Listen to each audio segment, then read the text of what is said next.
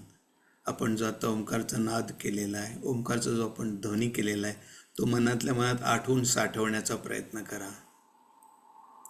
छातीच्या मध्यामध्ये अंगुष्ठ मात्र ज्योती बघण्याचा प्रयत्न करा. Try to visualise thumb size bright flame where Anahata chakra is situated. तिथं जर दिसत नसेल तर भ्रू मध्यमध्ये 2 भुवयांच्या मध्ये जिथं आज्ञा चक्र आहे तिथं अंगुष्ठ मात्र ज्योती बघण्याचा प्रयत्न करा. बाहेरच्या वातावरणाला पूर्णपणे विसरून जाऊया. जी ज्योती आपण बघण्याचा प्रयत्न करत आहोत ती आत्मस्वरूप आहे. आत्मस्वरूपाशी एकरूप होण्याचा प्रयत्न करूयात.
परत एकदा 2 वेळा ओंकार. पूरक.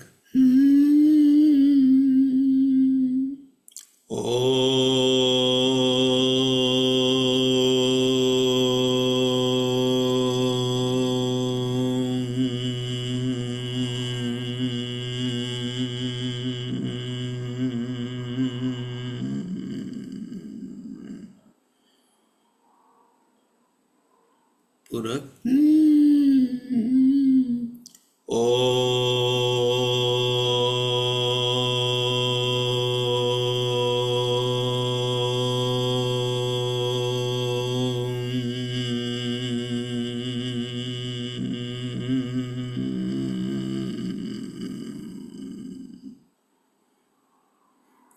दोन्ही हाताचं घर्षण.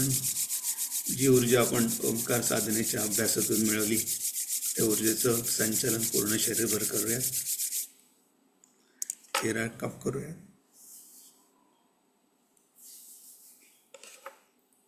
हरिओम.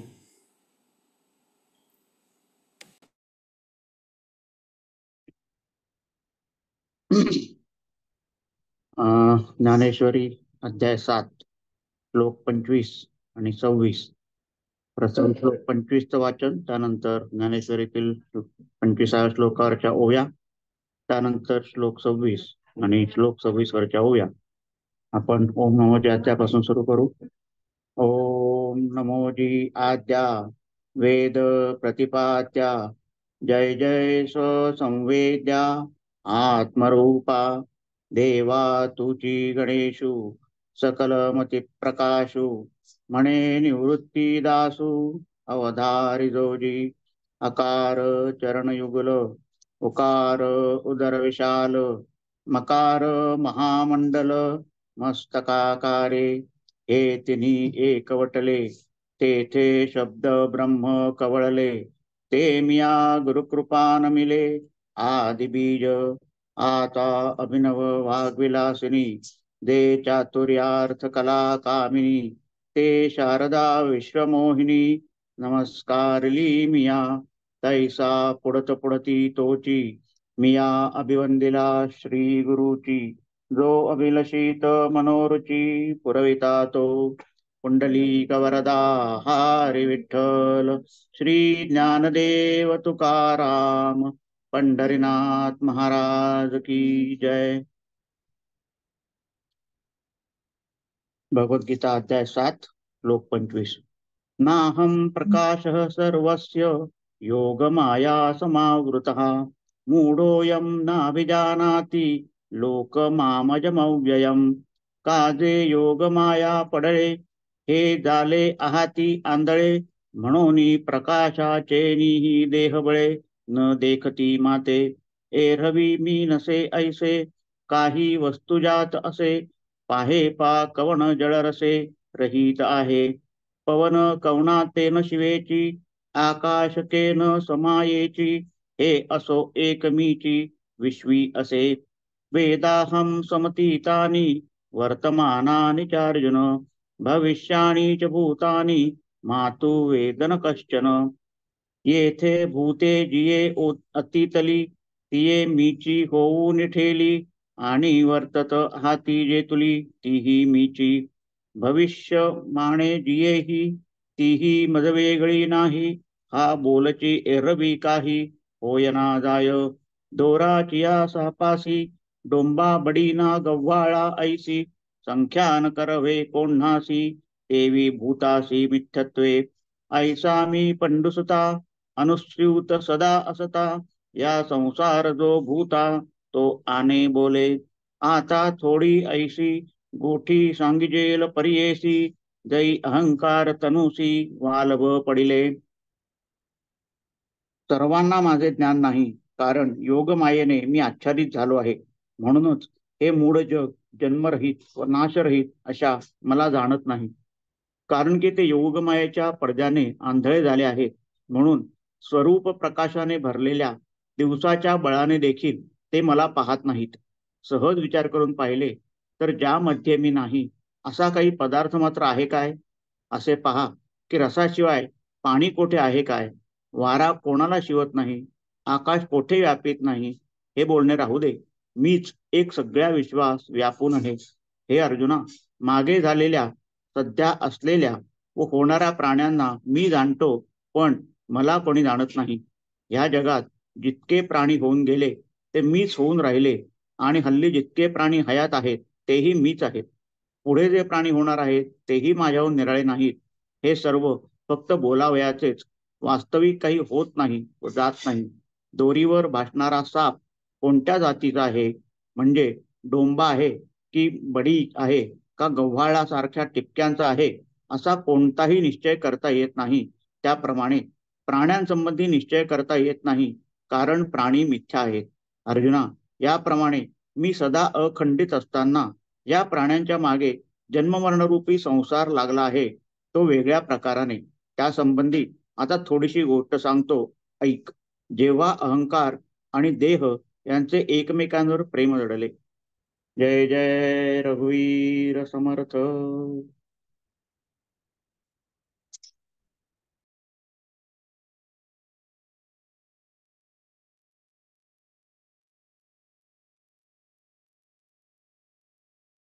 जय जय रघुवीर समर्थ. गुरु ब्रह्मा गुरुर्विष्णू गुरुदेव महेश्वर, गुरु साक्षात परब्रह्म तस्मै श्री गुरुवे. आपल्या सर्वांना नम्र अभिवादन. आपण भगवद्गीतेचा 24, 25, 26 याचा अभ्यास करतो आहोत. आज आपण भगवद्गीतेचा भाग पाहणार आहोत, आणि पुढच्या वेळेस जो राहील तो आणि ज्ञानेश्वरी असा या श्लोकातला भाग पाहायचा विचार आहे. काय होतं की हे सर्वच महत्वाचं वाटतं. यापूर्वी जेव्हा आपण 21, 22, 23 पाहिलं, त्यावेळेस सुद्धा मी असं म्हटलं होतं, 20, 21, 22 पाहिलं त्यावेळेस सुद्धा असं म्हटलं होतं मी, जे आपले साधारण प्रश्न असतात सकाम भक्ताबद्दल लिहिलं होतं की निष्काम भक्ती कशी, सकाम भक्ती काय करायला हवं, कशी करायची, त्यांनी काय होतं, काय फळ मिळतं आणि काय मिळत नाही, काय मिळवायला हवं, या सर्व गोष्टी ज्या आपल्या मनामध्ये असतात त्याचं सर्वांचं उत्तर जे आहे ते आपण या ठिकाणी पाहिलं. त्यापूर्वी सुद्धा आपण पाहिलं होतं 19व्या श्लोकामध्ये वासुदेव सर्वमिती. ते सर्व मी काय म्हणतोय की सर्व महत्वाचे विचार आहे. भगवंत सर्वदूर आहे याचा कन्सेप्ट काय, आणि आपली साधना त्याच्यामध्ये कशी आपण ढाळायची. आणि जेव्हा आम्ही सकाम भक्ती करतो, देवाची पूजा करतो, तीर्थयात्रेला जातो, नवसायास करतो किंवा पाहतो ऐकतो त्यावेळेस कसं काय आमचे विचार भगवद्गीतेचे अनुसरून हवे, ज्ञानेश्वरीचे अनुसरून हवे, हे आपण जे आहे त्या ठिकाणी पाहायचा प्रयत्न केला.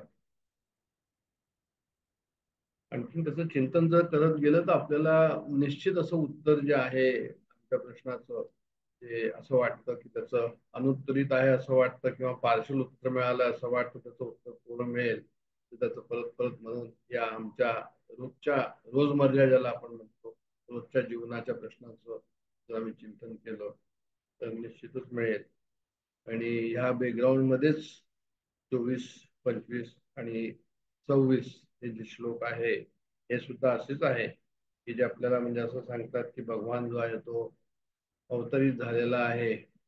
म्हणजे अवतार हे काय, अवताराचं महत्व काय, अवतार असतो की नाही, सर्व सर्व धर्मांनी त्याला मानलेला आहे का, नाही मानलेला आहे तर त्याला कशा प्रकारे त्यांनी त्याचं एक्सप्लेनेशन केलेलं आहे. अवतार जे आहे ते महत्वाचं आहे, आपल्या हिंदू धर्मामध्येही महत्वाचं आहे, भगवद्गीतेमध्ये जे अवतार विषय जो महत्वाचा आहे. आणि ह्या अवतार विषयाचं जे आहे ते 24व्या याच्यामध्ये जे आहे ते आपण पाहतो आहोत. काही पाहिलेलं आहे मागच्या वेळेस हा भाग, आणि काही जो आहे जो भाग मागे पाहिलेला आहे तो न पाहता आणखी दुसरे विचार जे आहेत ते आपण पाहणार आहोत या ठिकाणी. आणि त्याला जोडून जे आहे ते परत 25 आणि 26 त्याच्यामध्ये सुद्धा जे आहे ते भगवंतानी असं म्हटलेलं आहे की जे मला मानत नाही, ह्या अवताराला मानत नाही, त्याच्याबद्दल त्यांनी विवेचन त्यांनी केलेलं आहे. आणि 26व्यामध्ये म्हणजे मी कसा आहे हेही त्यांनी सांगितलेलं आहे की कशा प्रकारचा माझी जे आहे ते अवतार आहे. हे सर्व थोडस गुंफलेलं आहे. अवतार म्हणून जो एक विषय आहे त्याच्या आसपास जे आहे हे सर्व गुंफलेलं आहे असं म्हणायला हरकत नाही. आपण अव्यक्तम व्यक्तिमापन्नम मन्यन्ते माम बुद्धया परम भाव मजानंतो ममाव्ययम अनुत्तमम, हा जो आपला आजचा हे आहे त्याच्याबद्दल आपण पाहणार आहोत. जसं मी सांगितलं की मागे जे काही विचार होते आणि त्याच्याच पुढे हे विचार आहे की अव्यक्तम व्यक्तिम आपन्नम मान्यते माम अबुद्धया. इथे सर्व भाष्यकारांनी अबुद्धयाबद्दलचं बरंचसं वर्णन केलेलं आहे की अव्यक्तामधनं जे आहे ते व्यक्तामध्ये येतो असं त्यांना म्हणायचं आहे. व्यक्तिम आपन्न अव्यक्तामधून, अव्यक्तामधून कुठे आला, व्यक्तीमध्ये आला आपण. आणि मग काय होतं की अबुद्धया काय करतात, अबुद्धया मन्यते माम. अबुद्ध म्हणजे जे आहे ते अल्पबुद्धीचे लोक ते म्हणतात, ते मानतात, ते काय म्हणतात मी इथे त्या निराकारामधनं साकारामध्ये आलेलो आहे. एक तर हे आहे, आणि दुसरं हेही आहे की म्हणजे सर्वसाधारण मनुष्य जन्म जसे त्यांचा जन्म होतो तसाच माझाही जन्म झाला आहे. भगवान श्रीकृष्ण होते तर म्हणे जेलमध्ये त्यांचा देवकीच्या पोटी जन्म झाला, तर इतर मनुष्यांचा जो जन्म होतो तसाच देवकीच्या पोटी त्यांचाही जन्म झाला. अशा प्रकारची ज्यांची समज कमी आहे, जे इंटेलिजंट कमी आहे, जे अल्पबुद्धीवाले आहे, जे भ्रमिष्ठ आहे, जे माझ्या हायर नेचरला जाणत नाही, पराप्रकृतीला जाणत नाही, जे मला सुप्रीम लॉर्ड समजत नाही. महाभारतामध्ये जे आहे ते कृष्णाला सुप्रीम लॉर्ड झालं. जसं प्रत्येक पुराणामध्ये गणेश पुराण म्हटलं, शिवपुराण म्हटलं, म्हणजे सर्व काही काय, देवी पुराण म्हटलं म्हणजे तेच देवता जे आहे ते सर्वस्व काही आहे असं आपण मानतो. तशाच प्रकारे महाभारतामध्ये भगवान श्रीकृष्ण जे आहे ते सर्वात पूज्य आणि मुख्य आणि श्रेष्ठ आहे. पण ते मला जे आहे ते समजतच नाही. ते मला असं समजतात की वसुदेव देवकीच्या पोटी जो आहे माझा जन्म झालेला आहे, जेव्हा की मी सर्वाचा आधार आहे. पण असं असून सुद्धा जो आहे ते मला ओळखत नाही. मग आता प्रश्न उत्पन्न होतो की असं ओळखत नाही असं सर्वांना त्यांनी म्हटलंय का, तर म्हणजे सर्वांना नाही म्हटलंय. पण जे त्यांचे 4 प्रकारचे भक्त आहे, अर्थार्थी, जिज्ञासू आणि ज्ञानी, त्यांच्याकरता नाहीये. पण जे ह्या कॅटेगरीमध्ये नाहीये ते लोक असं समजतात की हे जे आहे ते भगवंत आहे म्हणून ओळखत नाही. अवजानंती मा ना मोडा मानुषीम तनुमाशितम परम भावम अजानंतो मम भूत महेश्वरम.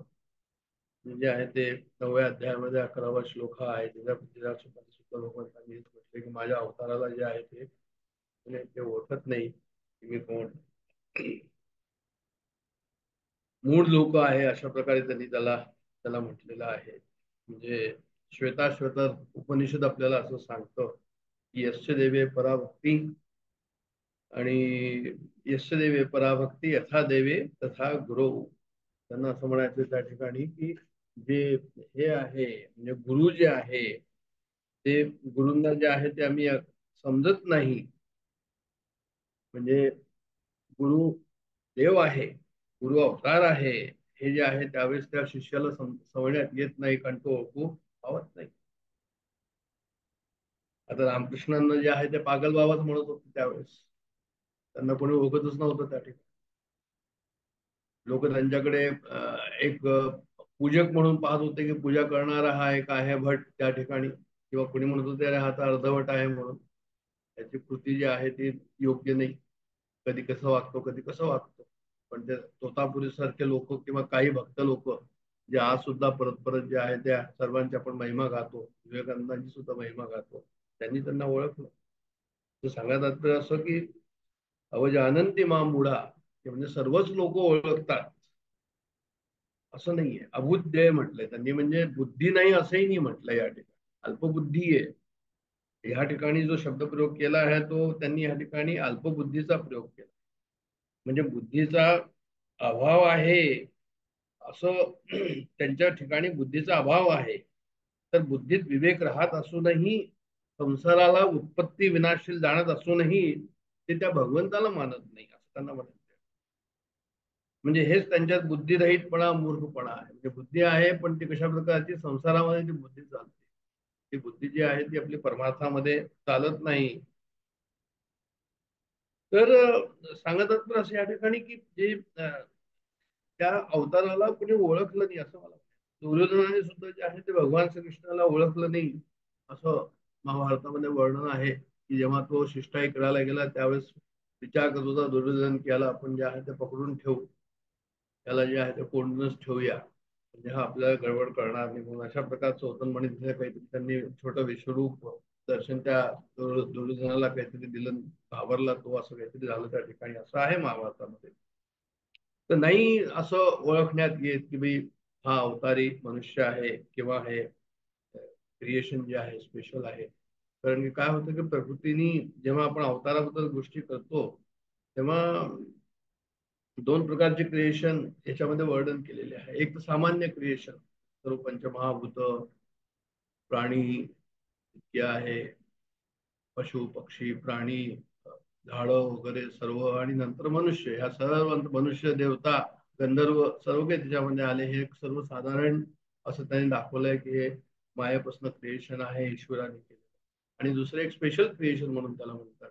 स्पेशल क्रिएशन म्हणजे त्याच्यामध्ये अवतार कार्य जो ते येतं. तर हे कळत नाही, हे क्रिएशन स्पेशल क्रिएशन कळत नाही असं त्याला या ठिकाणी सांगतात. युक्तेश्वर गदीचं सुद्धा जे आहे एक उदाहरण आहे की जे आपले हे जे होते योग योगानंद महात्मा, त्यांचे गुरु, की त्यांची आई त्यांना म्हणायची, ते पुढे उत्तर प्रदेशामध्ये होते, आणि आई म्हणायची की अरे तू ह्याच्या पाठीमागे काय लागलाय, याला स्वतःचं घर सांभाळता येत नाही, याला नोकरी करता येत नाही, कोर्टामध्ये केसेस चाललेले आहे, हा तिथे बरोबर जात नाही. आणि ते परमहंस योगानंदांचे ते गुरु होते. सांगत असं की नाही, त्यांच्या आई सुद्धा त्यांना ओळखू शकते. तर असे जे क्रिएशन आहे, साधारण क्रिएशन आणि स्पेशल क्रिएशन, याच्यामध्ये सुद्धा जसं मी म्हटलं मागे की लोक जे आहे ज्यांना अवतार जे मानत नाही त्याला ते स्पेशल क्रिएशन मानतात, स्पेशल क्रिएशन सर्व मानतात. पण इस्लाम आहे तो अवतार म्हणून मानत नाही, बुद्ध जे आहे ते अवतार म्हणून मानत नाही, जैनी त्याला मानत नाही, सिखिझम मध्ये सुद्धा जे आहे ते त्याला जे आहे ते स्पेशल क्रिएशन म्हणूनच ते त्याप्रमाणे त्याला ते पाहतात. सांगत असं की जरी कशाही प्रकारचं कोणी मानत असेल त्याच्यामध्ये आपल्याला आपल्याला आवश्यकता नाही त्या याच्यामध्ये जायची की कोण काय करतं. पण मुख्य म्हणजे असं आहे की प्रकृती, ईश्वराने प्रकृतीकडून हे जे एक सुंदर या ठिकाणी क्रिएशन केलेलं आहे, याच्यामध्ये आपल्याला जसं भगवंताच्या विभूती आहे, तर तशाच प्रकारे हा भगवंताच्या विभूती आपल्याला समोर वेळोवेळी जे आहे ते दिसतात. आपले गुरु सुद्धा त्याच्याच पैकी आहे, आपल्याला समजत नाही म्हणून आपल्याला त्याचं जे आहे ते कळत नाही, म्हणून त्याचं आपल्याला महत्व त्या ठिकाणी कळत. त्यांचं कसं असतं की हे जे अवतार का असतात ते अवतार कार्य ते आपल्या मनाने प्रगट होतात. म्हणजे त्यांना जेव्हा हवं असेल तेव्हा. साधारण मनुष्य कसा असतो तर म्हणजे नाही, तो आपल्या 5 कर्मामुळे जे आहे ते बहुनाम जन्मनाम म्हणते, ते पुष्कशी जन्म जे होतात ते कसे होतात तर म्हणजे ते जे आहे ते आपले कर्मधर्म संयोगाप्रमाणे ते होतात. आपल्या प्रारब्धाप्रमाणे ते जन्म होतात. ते आपल्या हातात ते जन्म आणि मृत्यू नसतात. आपण मायेचे दास असतो, मायादास असतो. जेव्हा की भगवंत जो आहे तो कसा असतो तो म्हणजे तो मायापती असतो. म्हणजे त्या ठिकाणी कोणत्याही प्रकारचं जे आहे ते अज्ञान नाहीये त्या ठिकाणी. तिथे फक्त काय आहे तर म्हणजे तिथे पूर्ण फ्रीडम आहे त्या ठिकाणी. सच्चिदानंद स्वरूप ते आहे. आणि त्यांना जेव्हा आवश्यकता वाटते त्यावेळेस जे आहे ते काय करतात तर म्हणजे ते जे आहे ते त्या ठिकाणी अवतार घेऊन त्या ठिकाणी येतात. मग त्यांचं एक पर्टिक्युलर मिशन असतं. त्या मिशनच्या ह्यालाच ते त्याप्रमाणे येतात. त्या मिशन पूर्ण करण्याकरता ते येतात. म्हणजे त्यांची दया असते, दयेला धरून ते येतात. आणि त्यांना कसं असतं तर म्हणजे त्यांना जे आहे ते पास्ट अँड फ्युचर सर्व माहित असतं. हेही आपल्या ह्या श्लोकामध्ये येणार आहे. आणि ते कसे असतात तर म्हणजे ते प्रकृतीला धरून येतात. आम्ही कसं असतो तर म्हणे आम्ही प्रकृतीने आम्ही बांधलेलो आहोत. ते प्रकृतीपासून कसं आहे ते ओढून येतात. आम्ही त्याला पकडून बसलेलो आहोत. अशा प्रकारचे ते फरक आहे त्याच्यामध्ये. म्हणजे जे अल्पबुद्धीवाले लोक आहेत ते कसे आहेत म्हणजे ते गुण, लीला, नाम, प्रभाव, विश्वास हे जे पाहत नाही, त्याला समजत नाही त्याला भगवंत. ही द्विविध प्रकृती जी आहे म्हणजे एक अवतार कार्य स्पेशल बिईंग आणि एक ऑर्डिनरी बिईंग, हे त्यांना त्याच्याबद्दल जे आहे ते त्याचा आधार भागवतामध्ये पण आहे, भगवद्गीतेमध्ये पण आहे, पण ते समजत नाही. आणि जेव्हा मी म्हटलं की अव्यक्त मधून व्यक्त झालो असं जर आम्ही म्हटलं की बा ते अव्यक्तामधनं व्यक्त झाले, अव्यक्तामधून व्यक्तामध्ये आले, तर त्याच्यामध्ये असं आहे की भगवंताचं रूप कसं आहे तर म्हणजे ते भगवंताचं स्वरूप जे आहे ते निराकार साकार दोन्ही आहे. तर म्हणून ते निराकारामधनं आकार आले, निराकार नाही असं नाहीये. जे अजोपी सौम्य वेहात्मा भूतानामी स्वरूपी स्वरूपी सनम.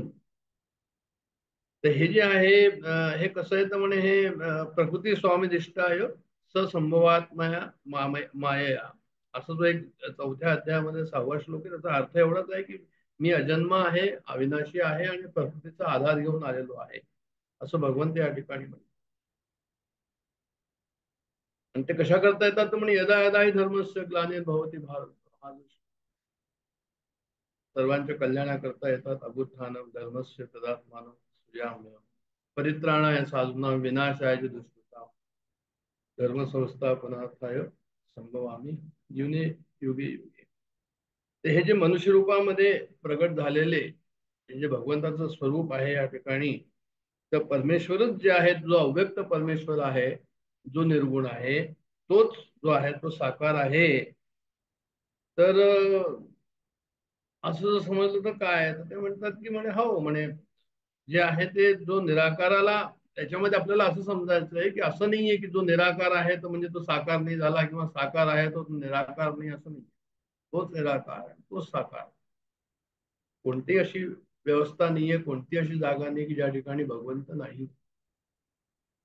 हे सर्व का सांगायचं या ठिकाणी, जसं पंचमहाभूत असतात, विनाशी विकारी पंचमहाभूत आम्ही पाहतो, पण स्थूल आणि सूक्ष्म स्वरूप त्याचं आहे. पृथ्वी आहे तर पृथ्वीचं कसं आहे तर म्हणे सूक्ष्म रूप परमाणू आहे. लाकडाचं सूक्ष्म म्हणे अग्नी असतो त्याच्यामध्ये, जसं पाण्यामध्ये वाफ असते. अशाच प्रकारचं सूक्ष्म स्थूल सूक्ष्म स्वरूप जे आहे, दोन्ही रूपे जी आहे ती वास्तविक 2 रूप नाही, पण ते 2 दिसतात. तसंच साकार आणि निराकार जे आहे ते बाधा नाहीये कुठे. सर्वदूर परमेश्वर तो एकच आहे, तो साकारही आहे आणि निराकारही आहे. म्हणून तो त्यांनी असं सांगितलंय की तो अज अव्यय असा प्रगट होतो. आणि त्यांनी अव्यक्त मूर्ती सुद्धा म्हटलेलं आहे भगवंत.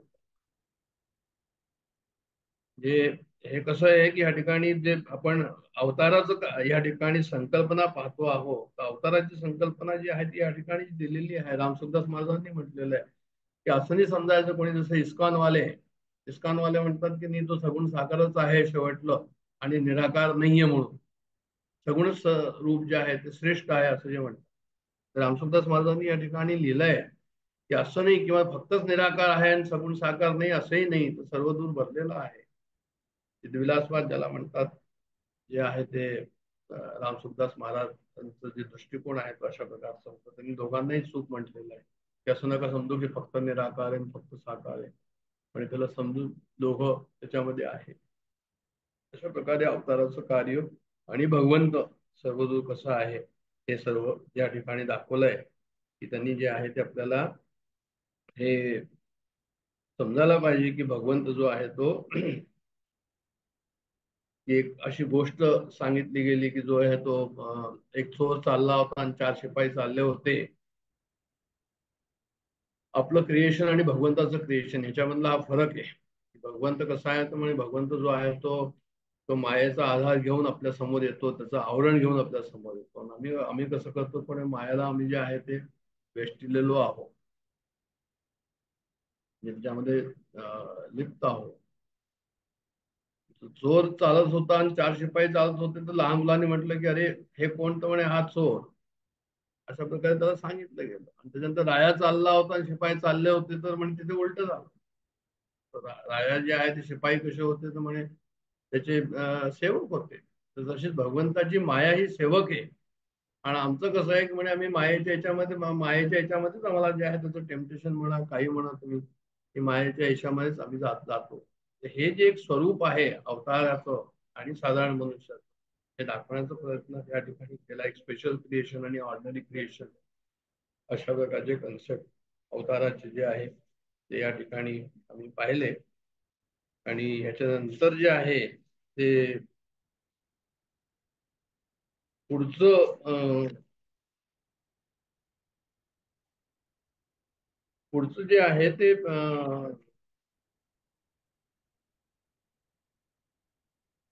की म्हणे परमभाव अजानंता मा एक हे आहे की परमभाव मजानंतो ममावय अनुत्तम. त्याच्याबद्दल त्यांनी असं म्हटलंय की मला तुम्ही ओळखत नाही, म्हणजे असं की मत्त परतरम नांद्यम किंचित अस्ति धनंजया मयी सर्वमिदं प्रोतम सूत्रे म्हणे गणा. त्यांनी असं सांगितलं, भगवंताने आपलं स्वरूप सांगितलं की माझ्यासारखं कोणी नाहीये, मला काही कारण नाही इथे येण्याकरता आणि मला काही कार्य पण नाही या ठिकाणी, आणि माझ्यापेक्षा कनिष्ठ कोणी आहे असंही नाहीये, कोणी श्रेष्ठ आहे असंही नाहीये. अशा प्रकारचा तो आहे की मयी सर्वमिदं प्रोतम प्रेमणी गणायव. याचा अर्थ केलेला आहे की कार्यकारणातील परमतत्व जे आहे ते मीच आहे, मीच त्या ठिकाणी आहे सर्वदूर. असं परमभाव जानंतो म्हणजे काय की अजानंता म्हणजे न जाणता, म्हणजे मग तो काय की माझ्या अविनाशी भावाला, सर्वश्रेष्ठ भावाला हे लोक जाणत नाही, माझ्या सच्चिदानंद स्वरूपाला हे लोक जाणत नाही. हे ह्या श्लोकामध्ये त्यांनी सांगितलं आहे. आणि हे सांगताना जे आहे ते हनुमानंदांनी याच्यावर एक भाष्य केलेलं आहे ह्या श्लोकावर, आणि त्यांनी त्याच्यामध्ये सांगितलं की साधनेचं मर्म जे आहे ते सांगायचं त्यांनी प्रयत्न आहे या श्लोकाच्या संदर्भामध्ये आहे. म्हणून मी या ठिकाणी आपल्याला त्याचं उद्धरण करतो की साधनेचं मर्म जे आहे त्यांनी असं सांगितलंय की आपलं मन जोपर्यंत जे आहे ते कोणत्याही कशाही कोणत्याही प्रकारच्या आकारामध्ये जर गुंतलेलं आहे, म्हणजे आता हे माया आणि प्रकृती, आम्ही मायेच्या अधीन आहोत आणि भगवंताच्या अधीन माया आहे, ह्या संदर्भामध्ये त्यांनी सांगितलंय की तत्वचिंतन तुमचं होऊ शकणार नाही जोपर्यंत आम्ही जे आहे ते कोणत्याही प्रकारचा आकार म्हणा तुम्ही किंवा कोणत्याही प्रकारचं प्रकृतीचं जे कार्य आहे त्याच्यामध्ये जर आमचं मन गुंतलेलं आहे, तर म्हणे जे आहे ते तत्वचिंतन जे आहे त्याचा फलीभूत होणार नाही असं त्यांना म्हणतात. त्यांनी असं सांगितलं त्या ठिकाणी की जसं पाण्याचा प्रवाह असतो ना,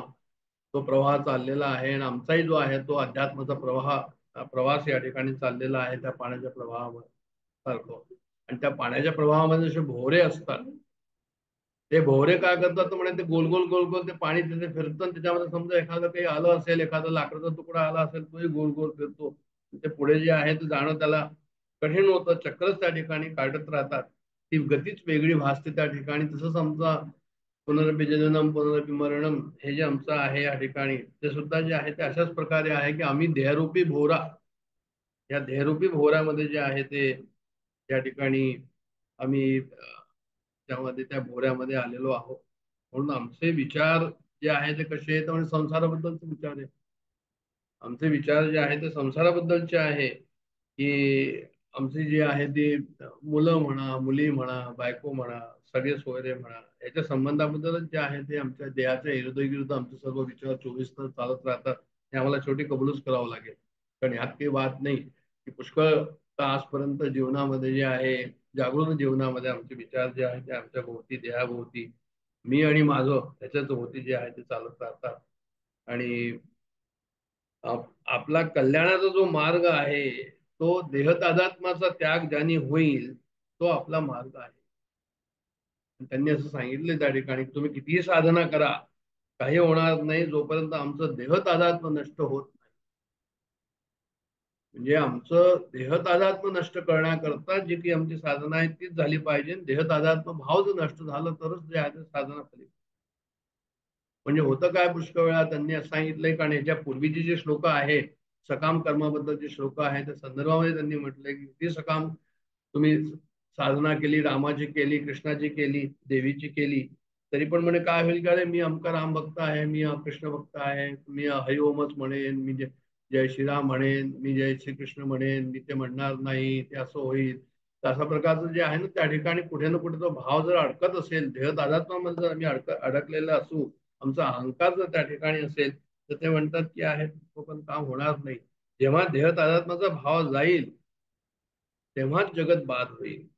आणि जोपर्यंत देह तादात्म्य आहे त्या ठिकाणी तोपर्यंत हे होणार नाही असं त्यांनी म्हणजे खूप जबरदस्त या ठिकाणी त्याच्यावर त्यांनी एक हातोडा मारलेला आहे आमच्या मीवर या श्लोकाच्या संदर्भामध्ये की माझा जो मी आहे का असं म्हटलं त्यांनी या ठिकाणी विचार करत होतो मी की त्यांनी एवढं जास्त का म्हटलं तर कारण अल्पबुद्धी लोकांना धरून त्यांनी त्या ठिकाणी कदाचित म्हटलेलं असावं की जे अल्पबुद्धी लोक आहे हे कशा प्रकारचे आहे जर भगवंताला जे ओळखत नाही. त्यांनी एक उदाहरण चांगलं दिलेलं आहे मलाही ते आवडलं की जसं आम्ही स्वप्न पाहतो तर काय की म्हणजे आम्ही जेव्हा आम्ही स्वप्न पाहतो तर वेगवेगळ्या दिवशी वेगवेगळे स्वप्न पाहतो. जास्त करून काय होतं की जे आमच्या आसपास जे जगत चाललेलं आहे जे आमचा व्यवहार चालतो त्याच्याबद्दलचं पुष्कळ स्वप्न त्याच्यामध्ये असतं. तर 7 दिवसाचे आम्ही 7 स्वप्न जर समजा घेतले आणि त्या 7 स्वप्नाबद्दलचं थोडंसं आम्ही मजकूर लिहून ठेवला रोज की मला काय स्वप्न पडलं म्हणून तर आम्हाला असं कळेल त्या ठिकाणी की स्वप्नपुरुष जो होता त्या ठिकाणी स्वप्नामधला जो मी होता स्वप्नामधलं जे कर्ते पण होतं त्याचा आम्हाला अभिमान नाहीये. तो काही असा स्वप्नामधला मी जो आहे तो मी करून जे आहे इतके स्वप्न पाहिले तर तो मी जाड झाला असं नाहीये. पण ऑन कॉन्ट्ररी आम्ही जर ह्या जीवनामध्ये पाहिलं आमच्या जागृती अवस्थेमध्ये पाहिलं तर म्हणजे लहानपणाचा मी स्कूलमध्ये जाणारा मी कॉलेजमध्ये जाणारा मी नोकरी करणारा मी मग लग्न झाल्यावर हजबंड म्हणून पती म्हणून असणारा मी मग मुलं झाल्यावर बाप म्हणून असणारा मी मग बॉस म्हणून असणारा मी आणि म्हातारा म्हणून मी हे सर्व मी कसे तर म्हणजे हे खूप मोठा हा मी होतो याची एक माळाच होऊन जाते. मी जे आहे ती मोठी होते की आम्ही सिनियर सिटीजन आहोत आम्हाला सर्वच लोक येऊन पाया पडतात तर मी मोठा झालो.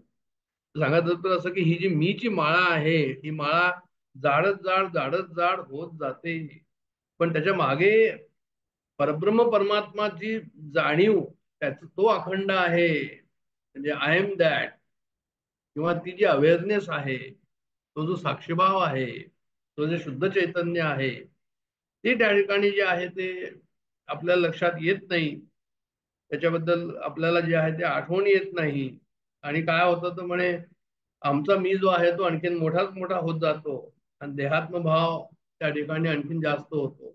देहात्म भाव ज्या योगे जाईल त्या ठिकाणी जे आहे अल्पबुद्धीचा या ठिकाणी जे प्रकरण आलेलं आहे ते आपल्याला जे आहे ते कळेल. आणि शेवटी त्यांनी असं म्हटलं या श्लोकाच्या संदर्भामध्ये की आम्हाला परमात्म्याची ओळख फक्त आत्मभावानेच होईल आणखीन कोणत्याही प्रकारे होणार नाही. त्यांना असं सांगायचं की समजा आपण थोड्या वेळा करता कशा प्रकारचं त्याला आपण चिंतन करातलं. म्हणजे अनात्म भाव असेल तर तो पूर्ण कसा होईल? कारण अनात्म भाव जो आहे तो म्हणे अपूर्णच आहे. कोणताही अनात्म भाव घेतला तर तो अपूर्ण आहे. म्हणजे त्यांना या ठिकाणी सांगितलं, कोणतीही देवी देवता जर तुम्ही घेतली तर म्हणे त्या देवी देवताचा जो हे आहे, संकल्पना आहे ती अपूर्ण आहे. तर त्यांनी तुमचं असं नाहीये, तुमचं म्हणजे प्रोग्रेस होईल, पण त्या ठिकाणी अनात्म भाव असेल तर तो पूर्ण कसा होईल? समर्पण जर पूर्ण नसेल, म्हणजे समर्पण परमात्म्याला, म्हणजे आपण असं म्हणूया सोहम, म्हणजे तो मी आहे, म्हणजे ती अवेअरनेस, जी अवेअरनेस या ठिकाणी आज आम्ही ओळखतो, त्याला म्हणजे जे आहे ते समजतो, ती जे शुद्ध चैतन्य त्याच्या मागे मागे जे आहे अवेअरनेस, जी आहे, जी अवेअरनेस जागृतीमध्ये आहे, स्वप्नामध्ये आहे, सुषुप्तीमध्ये आहे, ती अवेअरनेस मी आहे, सोहम, ते मी आहे. अशा प्रकारचा जो आहे, हा जर भाव त्या ठिकाणी नसेल तर तो म्हणतो की म्हणे परमात्म्याची ओळख होणं आत्मभावानेच होईल आणि कोणत्याही भावाने होणार नाही. म्हणून आमचं अल्पबुद्धी ज्याला आपण या ठिकाणी म्हटलेलं आहे, किंवा बुद्धिहीन माणसं ज्याला म्हटलेलं आहे, त्याच्या संदर्भात जर पाहिलं तर अविनाशी आणि सर्वश्रेष्ठ भावाला जे आहे ते समजूनच आम्हाला या ठिकाणी त्या श्लोकाच्या संदर्भामध्ये तशा प्रकारचं चिंतन जे मांडलेलं आहे, हे मला म्हणजे जे आहे ते असं म्हणायला हरकत नाही की ते आपल्याला बरंचसं एक आपल्या साधन मार्गामध्ये आम्ही कसं करायचं ह्याच्याबद्दलच आम्हाला जे आहे ते डायरेक्शन देऊन जातो. आणि शेवटी त्यांनी हेच म्हटलेलं आहे रामसुखदास महाराजांनी की भगवान व्यक्तही आहे, भगवान अव्यक्तही आहे, भगवान लौकिकही आहे, भगवान अलौकिकही आहे, वासुदेव सर्वमपणा आहे, सदा सच्चा हमर जुना हेही आहे. पण बुद्धिहीन मनुष्य जो आहे तो कसा आहे तर म्हणे त्याला ते म्हणतात की हा अव्यक्तात्न व्यक्तामध्ये मनुष्याप्रमाणे जन्माला आला आहे, असा भगवंत नाहीये. असं त्यांनी या ठिकाणी म्हटलंय की अव्यक्त आदिनी भूतानी व्यक्त मध्यानी भारतो अव्यक्त निरान्य तत्र का परिदेवता. तर अशा प्रकारचं हे जे चिंतन या ठिकाणी यांनी मांडलेलं आहे. आणि त्याचा पुढचा श्लोक जो आहे, नाहम प्रकाश सर्वस्य योग माया समावृता मूढोयम नाभिजानाती लोको माम जम व्ययम. हे सुद्धा जे आहे ते म्हणजे तशाच प्रकारचं चिंतन आहे या ठिकाणी की मी अज अविनाशी आहे आणि जन्ममरण रहित आहे, आणि असं असूनही मी प्रगट आणि अंतर्धान होण्याची लीला करतो. अर्थात मी जेव्हा अवतार घेतो तेव्हा अजन्म असतानाही अवतार घेतो, आणि अवयात्मा असतानाही काय करतो तो म्हणे अंतर्धान होतो. तर जसं सूर्य भगवान आपल्या समोर येतात जातात आणि ढग आल्यावर जसे लपतात, त्याप्रमाणे मी सुद्धा जे आहे प्रगट अंतर्धान होण्याची लीला करतो. तर हे आम्ही जर समजून घेतलं भगवंताची लीला, तर मला जे मग सामान्य माणसाप्रमाणे लोक समजतात ते मूर्ख आहे असं त्यांना म्हणायचं. तर मुळा कुणाला म्हटलंय तर म्हणजे ज्यांच्या दृष्टीमध्ये दोष आलेला आहे, म्हणजे जो आहे तो छिपलेला आहे आणि जो नाही तो दिसतोय असं म्हणूया आपण. आपण आता पुष्कळ सर्वजण म्हणतात की मी सर्व देहांमध्ये काय आहे की म्हणजे भगवंताचा वास आहे. हो, सर्व देहांमध्ये भगवंताचा वास आहे, पण आता असं आहे की म्हणजे दुसऱ्या देहांमध्ये भगवंताचा वास आहे ते समजून आम्ही निष्काम भक्ती त्या ठिकाणी करावी. सर्वच मोबाईल टेम्पल्स अशा प्रकारचं सुद्धा त्या ठिकाणी त्यांनी शब्दप्रयोग केलेला आहे की म्हणजे ह्या योगमायेमुळे आम्हाला जे आहे तो भ्रमिष्ट झालेलो आहो की आमच्या डोळ्यावर जी आहे पट्टी आलेली आहे. म्हणजे आता खरं म्हणजे कशी पट्टी आलेली आहे की जसं आकाशामध्ये समजा सूर्य आहे आणि ढग आलेला आहे, आम्ही असं म्हणतो अरे सूर्य झाकला गेला कारण ढग आलेले आहे. पण खरं म्हणजे काय की आम्ही झाकलेलो गेलो आहोत ढगामुळे, सूर्यने झाकला गेला. आता सूर्य जर झाकला गेला असता तर मग इतर ब्रह्मांडामध्ये सूर्याचं सुद्धा मग त्या ठिकाणी उजेड नसता. पण आम्ही पाहतो की नाही, सूर्याचं उजेड इतर ठिकाणी आहे, फक्त आमच्यावरतीच नाहीये. त्याचा अर्थ हा झाला की ढगाने जे आहे ते आम्ही झाकलो गेलो आहोत, नक्की सूर्य झाकला गेला. म्हणजे हिरण्यमयन पात्रेन सत्य हितम मुखम तत्वम कुशंत प्रावृण सत्य धर्माय दृष्टय. म्हणजे हे जे हिरण्यमय पात्र आहे, हे हिरण्यमय पात्र म्हणजे जे आहे ते आपलं जे इग्नोरन्स आहे, आमचं जे अज्ञान आहे, जे भगवंताच्या याच्यावर जे योगमायेचं जे योगमायेने जे त्या ठिकाणी भगवंताला आवृत्त केलेलं आहे, तर काय झालेलं आहे म्हणजे भगवंत जो आहे तो जणू काही तो दिसत नाही, छिपलेला आहे. आणि मग त्याच्यामुळे काय होतं की आम्हाला जे पाहायला हवं ते आम्हाला त्या ठिकाणी आणखीन काही दुसरंच दिसतं. अशा प्रकारचा भाव जो आहे तो त्या ठिकाणी आहे. म्हणजे योगमायाला त्यांनी योगमाया समावृत याला माया सुद्धा जे आहे ते 4थ्या अध्यायाच्या 6व्या श्लोकामध्ये म्हटलेलं आहे की तीच योगमाया आहे. म्हणजे जी गुणासहित मनुष्य रूपात प्रगट होते. पण साधारण मनुष्यच आपल्याला असं वाटतं. म्हणजे ते जे काही अवतार कार्य आहे ते बहुरूपिया असं म्हणूया त्याला. भगवंत त्याच्यामध्ये छिपलेला आहे. ते सर्वांना कळत नाही. फक्त जे ज्ञानी आहे त्यांनाच त्याचा अनुभव येतो, त्याचा कळतं त्यांना. तर जसं मी सांगितलं की जीवाला मायेने आवृत्त केलं हे आपल्याला कळतं, पण भगवंताला मायेने आवृत्त केलं का? तर म्हणे नाही. म्हणे जसं आत्ताच मी बोललो की म्हणजे सूर्याला जे आपल्याला असं वाटतं की सूर्याला ढगाने आवृत्त केलंय, पण त्यांनी ढगाने आपल्याला आवृत्त. तर हे कन्सेप्ट या ठिकाणी थोडासा आपल्याला या श्लोकामध्ये हा अभ्यास करून क्लिअर होतो. तर अनंताची तुलना शांत बरोबर करता येत नाही हे सुद्धा या ठिकाणी. नंतर एक लोकांचे सुद्धा जे आहे ते लोको माम जम व्ययम असं जे आहे. लोक म्हणजे कोणते? तर म्हणजे हे लोक जे आहे म्हणजे जे अभक्त आहे, जे म्हणजे भगवंताला जे ओळखत नाही त्यांना त्यांनी अभक्त म्हटलेलं आहे.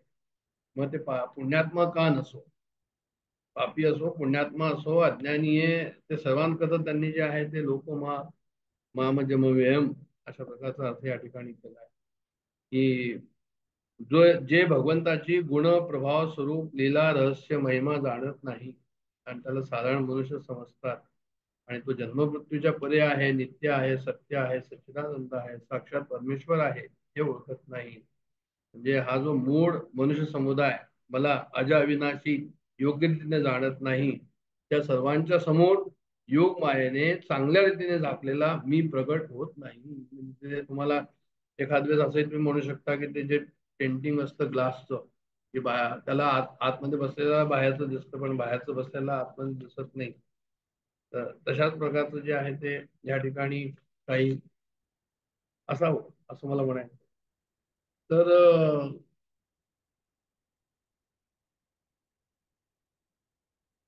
मुळोयम नाभी जानाती हे आपण आता या ठिकाणी पाहिलं की सर्वांसमोर मी येत नाही, कारण की योगमायेच्या आवरणामध्ये मी आहे, योगमायामध्ये मी छुपलेला आहे. म्हणजे असंही कोणी लिहिलेलं आहे की लहान मुलांची जी मुस्कान असते ते भगवंताचं स्वरूप आपल्याला वाटतं. किंवा प्रकृतीमध्ये जेव्हा जे आहे ते आपल्याला पाहतो किंवा फुलं जे आहे ते उमलतात आहे किंवा सूर्य उगवतो आहे, नद्या वाहत आहे आणि पक्ष्यांचा आवाज होत आहे. श्रद्धा भक्ती जे आहे ते त्या ठिकाणी अशी जर असेल तर मग आपल्याला त्या ठिकाणी त्यांचं कळेल किंवा भगवंत सर्वदूर जो आहे कसा नटलेला आहे असं. तर हे आहे. त्याच्यानंतर मग आपण पुढे पाहूया.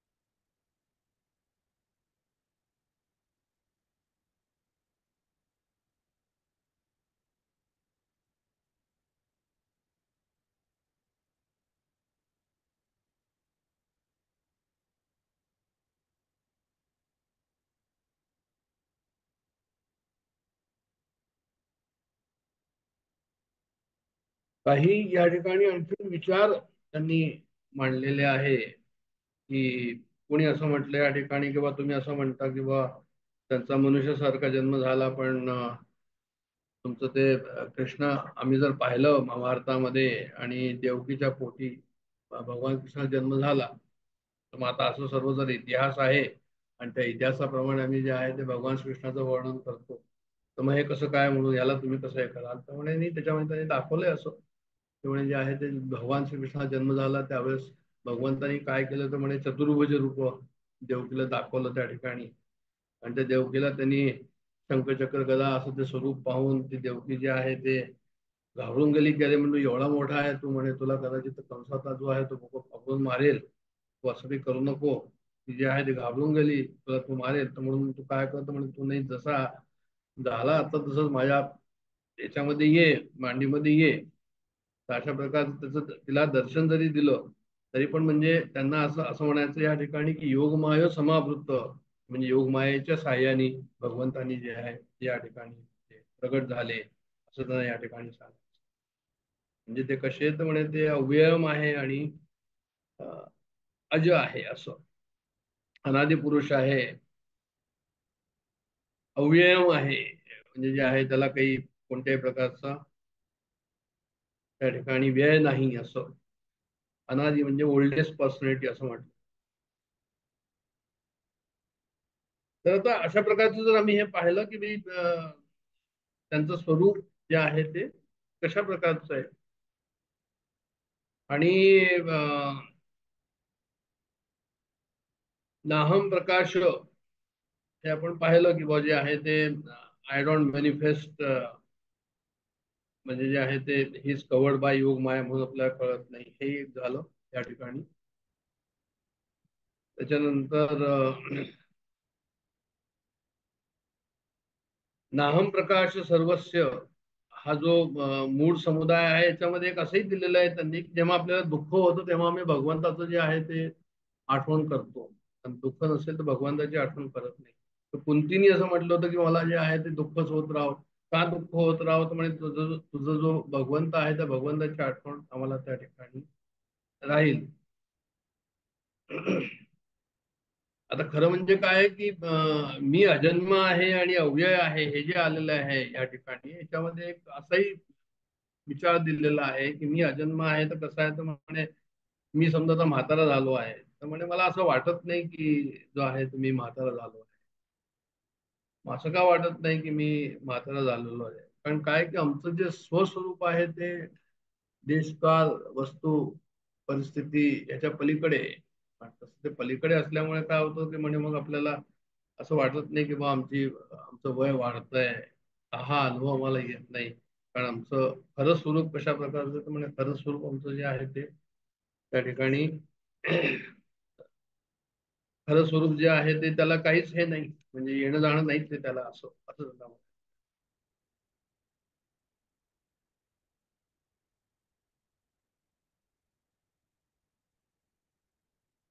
आणि नंतरचं जे आहे ते 26वा जो श्लोक आहे, वेदाहम समितीतानी वर्तमानानी चार्जुना भविष्याणी च भूतानी मानतु वेदन कश्चन.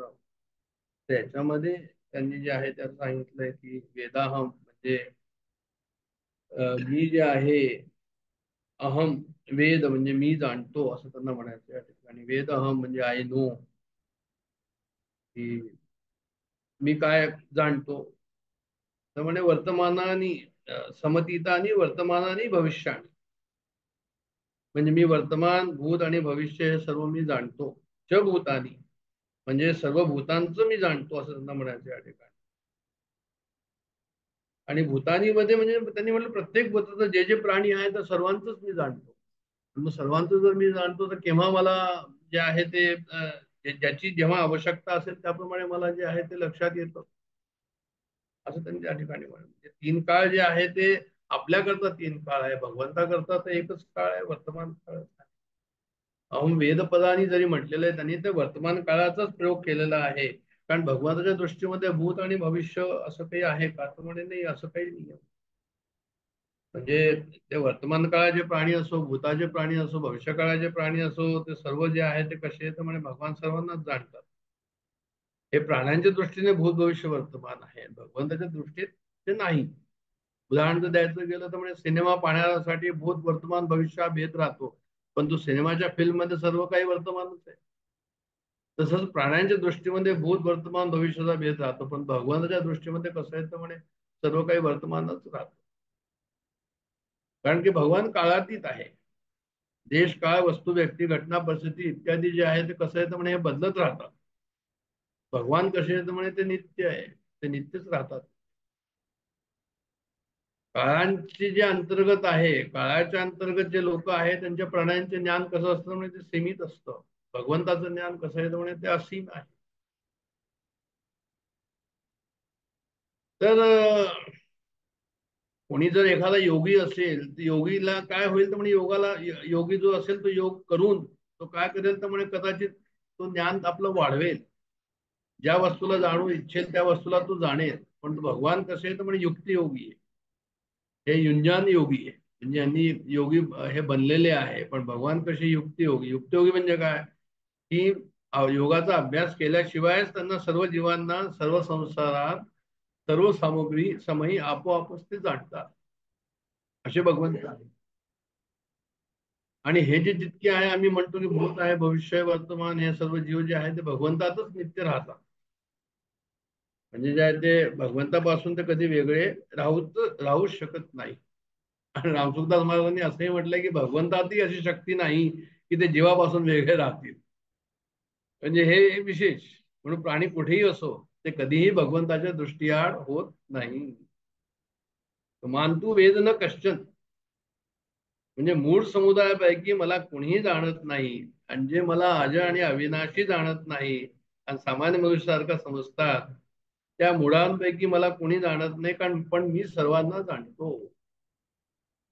माम कश्चन वेद म्हणजे मला असं सांगायचं की हे 24, 25, 26 मध्ये जवळजवळ जे डिस्कशन आहे ते अशाच प्रकारचं त्यांनी दिलेलं आहे. तर त्यांनी एक अशी शंका या ठिकाणी मांडली की जर भगवान जर भविष्य काळात जन्मणाऱ्या सर्व प्राण्यांना जाणतात तर मग कोण मुक्त होईल कोण बंधनात राहील हेही ते जाणत असतील.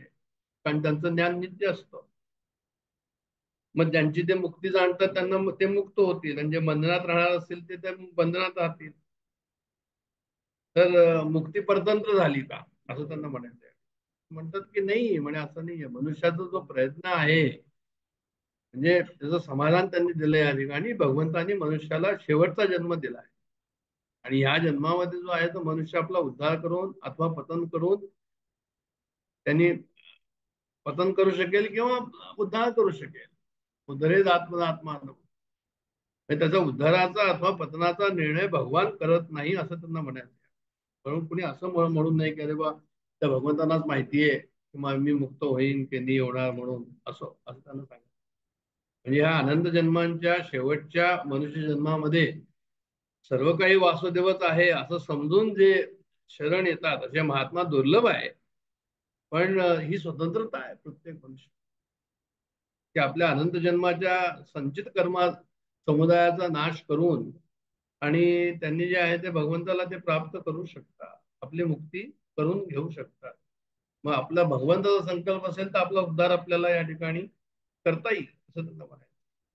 म्हणजे स्वतंत्रता आहे की असे करा आणि असे करू नका अशा प्रकारचा भगवंत संत शास्त्र गुरु इत्यादीचा उपदेश सुद्धा जे आहे मग ते राहणार नाही व्यर्थ जाईल जर त्यांनीच आपल्याला स्वतंत्रता दिली नाही तर.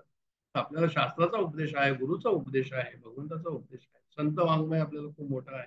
ते काय सांगतो की जे जे मनुष्य जे जे उपासना करू शकतात जसं सांगितलंय मागच्या याच्यामध्ये की ज्या ज्या देवतांची जे जे लोक उपासना करतात त्यांची श्रद्धा मी दृढ करतो. याचा अर्थ काय झाला. याचा अर्थ हा झाला की आम्हाला स्वतंत्रता आहे की आम्ही उपासना जी आहे आमची कोणत्या मार्गाने घेऊन जायची आम्हाला ती स्वतंत्रता आहे आणि आम्ही शेवटपर्यंत घेऊन जावं ही सुद्धा आमच्यामध्ये तशी कुवत आहे. अंतकाळी मनुष्य ज्या ज्या भावांचा त्याग करतो जो भाव राहतो त्या भावाला तो प्राप्त होतो. मग अशा प्रकारे उपासना आणि अंतकालीन स्मरणा स्वतंत्रता ही जे आहे जर असं म्हटलं की भगवंत सर्व जाणतो मग त्याला सर्व माहिती असं नाही. आम्हाला आमची स्वतंत्रता भगवंतांनी दिलेली आहे. कारण हे शरीर कसं दिलंय भगवंतांनी तर म्हणजे कारणाशिवाय कृपा करणार कारणाशिवाय त्यांनी कृपा केली असं म्हटलंय त्यांनी. म्हणून मग काय करायचं म्हणजे स्वतंत्रताने आम्ही जे आहे ते काय तर म्हणे आम्ही आपली या ठिकाणी हे करावी आपली आमचा उद्धार करावा. म्हणजे मी फक्त निमित्त मात्र आहे आणि मनुष्य मात्राला विवेक आणि उद्धाराची सामुग्री त्यांनी देऊन ठेवलेली आहे. म्हणून त्यांनी उद्धार करावा असं परत परत या ठिकाणी त्यांनी सुदास महाराजांनी या श्लोकाच्या याच्यामध्ये म्हटलेलं आहे. तर त्यांनी भगवंतांनी आम्हाला ही समज दिली आहे आम्हाला हे सामर्थ्य दिलेलं आहे ही सामुग्री दिली आहे. म्हणे त्यांनी मग त्याचा जे आहे त्याला याचा हे करावा म्हणजे आम्ही त्याचा उद्धार हे करावा उपयोग करावा. भगवंताचा जे सिद्धांत आहे त्याच्या विरुद्ध मी जाणार नाही असं काहीतरी त्या ठिकाणी आपल्याला आणि जर गेलो आम्ही तर तिथली लागलीच खंत करून पश्चाताप करून त्याच्याबद्दल जे आहे ते तरतूद आम्हाला त्या ठिकाणी करावी. भगवंताला ही प्रार्थना करावी की बा अशी परत चूक होऊ देऊ नको, असं जे आहे ते शक्ती दे की तुमच्या सिद्धांताविरुद्ध आम्ही आमचं वर्तन असं होणार नाही. तर त्यांना असं म्हणायचंय की मनुष्याची दुर्बलता जी असते ती कशा प्रकारची असते, तर म्हणे एखाद्या नोकराला मालकाने सांगितलं किंवा तू घर बदल म्हणून, घर इकडे तिकडे घेऊन जातो म्हणे, तो नाही करू शकला. पण हे हे कसं आहे तर म्हणे ही अशी असमर्थता नाहीये. म्हणजे आहे ते भगवंतानी दिलेल्या स्वातंत्र्यामध्ये भगवंताचा लाभ आम्हाला पूर्ण होऊ शकतो. पण एवढंच आहे की दुसऱ्या प्राण्यांना ती स्वतंत्र नाहीये जी आम्हाला आहे या ठिकाणी. अशा प्रकारचं वर्णन त्यांनी ह्या भाषामध्ये, ह्या श्लोकाच्या भाषामध्ये केलेलं आहे. तर भगवंताला आम्ही ओळखावं त्याचं सत्य स्वरूप काय आहे, आणि ते सत्य स्वरूप ओळखून आणि त्याप्रमाणे जे आहे त्याला जर आम्ही उपासना केली तर मग आम्ही बद्ध या ठिकाणी राहणार नाही. मग जे आहे ते भगवंताच्या ज्ञानामध्ये त्याच्याशिवाय काही नाही. मत्त परतरम नान्य किंचित असती, म्हणजे जीवानेच अहममुळे जगताला धारण केले आहे. येदम धार्यते जगत, म्हणजे आम्ही आपलं जगत संसार आमचा जो आहे तो कसा केलेला, म्हणजे आमच्या अहंकारामुळेच आम्ही आपला संसार धारण केलेला आहे. मग ते बंधन जे आहे ते आम्हीच बनवलेलं आहे.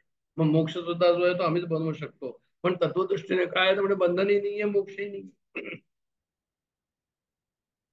तर एकदा तसं झालं की मग जे आहे ते वर्तमान काळ नाही, आपल्याला जे आहे ते भूतकाळ नाही, भविष्यकाळही राहत नाही. मग वर्तमानच वर्तमान आहे असं. तर असं सर्व वर्णन या ठिकाणी त्यांनी केलंय की हे भगवंताचं जे असतं, काय वर्तमानात नाही, भगवानच वर्तमान आहे. तात्पर्य आहे की जो प्रतिक्षण बदलतो, जो वर्तमान नसतो, तर तो कधी बदलत नाही, तोच वर्तमान असतो. आम्ही बदलतो म्हणून आम्हाला वर्तमान म्हणजे भूत भविष्य असं येतं. आम्ही त्या बदलणाऱ्याला आम्ही आपलं समजतो म्हणून होतो. पण आम्ही जर आपल्या बदलणाऱ्याला आपलं समजलं नाही तर मग तिथे भूत भविष्य पडून राहतं. कारण भगवान कधी बदलत नाही आणि म्हणून तोच वर्तमान असतो. वेदाहम म्हणजे मी जाणतो, म्हणजे भगवान भूत भविष्य वर्तमान या सर्वात सदा वर्तमान आहे, हे परत त्यांनी या ठिकाणी शेवटी श्लोकाच्या शेवटी सांगितलेलं आहे. आणि भगवंतात भूतही नाही, भविष्य नाही आणि वर्तमानही नाही. भगवंताचा वर्तमान पण सुद्धा काळाधीन आहे, काळाधीन नसतो. भगवंताचा वर्तमान पण काळाधीन नसतो, कारण ते काळच तिथे नाहीये. मग भगवान कसे म्हणे काळातीत आहे. मग काळ भगवंताच्या दृष्टीमध्ये नाही, मग महात्माच्या दृष्टीमध्ये आहे का? पण महात्माच्या दृष्टीमध्ये नाही. म्हणून मग काय की ज्यांनी असं म्हटलंय की हे भगवंतांनी जसं म्हटलं की मला कोणी जाणत नाही, आणि भगवंताला न जाणण्यात मुख्य कारण काय आहे, मग त्याचं जे आहे त्यांनी उत्तर पुढे दिलेलं आहे की म्हणजे जे आहे ते पुढच्या श्लोकामध्ये म्हणजे ते येतं. तो आता आपण आज पाहत नाहीये, आपण थांबणार आहोत.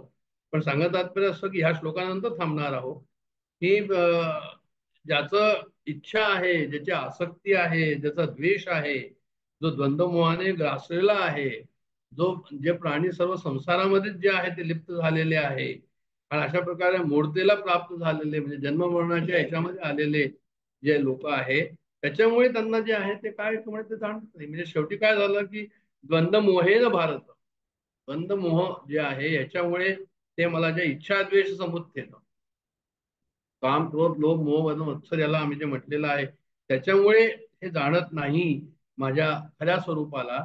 अशा प्रकारचं वर्णन जे आहे ते पुढे येणार आहे. आणि आपण जे आहे ते या ठिकाणी आता थांबणार आहोत.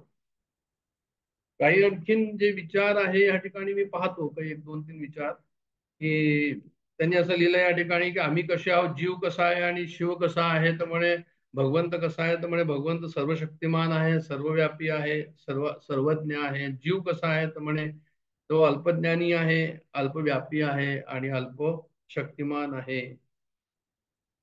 तर एक हे या ठिकाणी आहे. आणि दुसरं जे आहे ते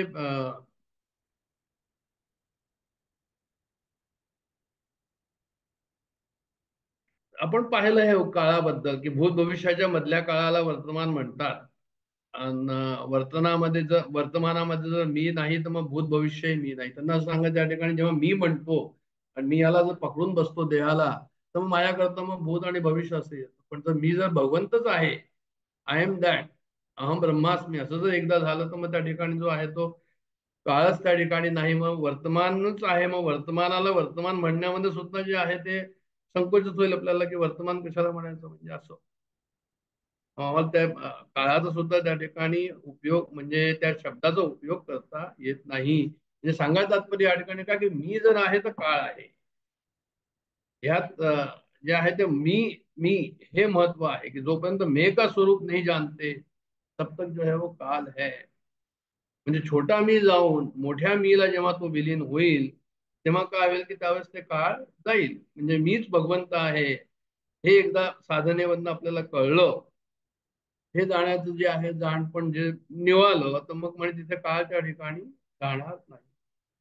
म्हणजे जसं एक छोटासा नाला असतो आणि जो गंगेला जाऊन मिळाला तर काय होतं, तर म्हणे पण ती गंगा नदी सुद्धा तो नाला जो आहे. तसंच या ठिकाणी आहे, की म्हणजे जो आहे तो आपला एकदा आम्हाला हे कळलं, की बुवा जे आहे मी मी तोच आहे म्हणून, तर मग जे आहे ते काळाचं त्या ठिकाणी प्रश्न नाही. छोटा अहम परमात्मात मिळणं एवढंच त्या ठिकाणी जे आहे ते काळाकरता जे आहे ते काळ समजण्याकरता तेवढंच आपल्याला हवं, असं असं मला म्हणायचं आहे त्या ठिकाणी.